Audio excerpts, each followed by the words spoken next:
রহিম viewers prime সিলেটে আমি শাহেদ তালুকদার। সাপ্তাহিক মিলাদ মাহফিলে হাজার হাজার ধর্মপ্রাণ মুসলমান ভাই বোনদের উপস্থিতি আপনারা দেখতে পারা। ইতিমধ্যে মিলাদ শুরু হয়েছে।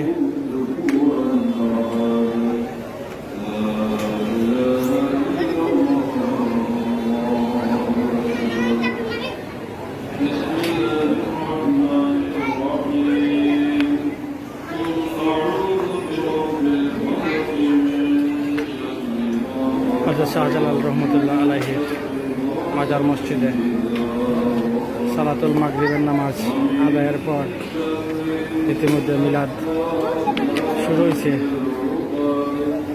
আমরা দেখানোর চেষ্টা করলাম মাজারের দৃশ্য, কানায় কানায় ভরপুর হযরত শাহজালাল রহমতুল্লাহ আলাইহির মাজার প্রাঙ্গণ।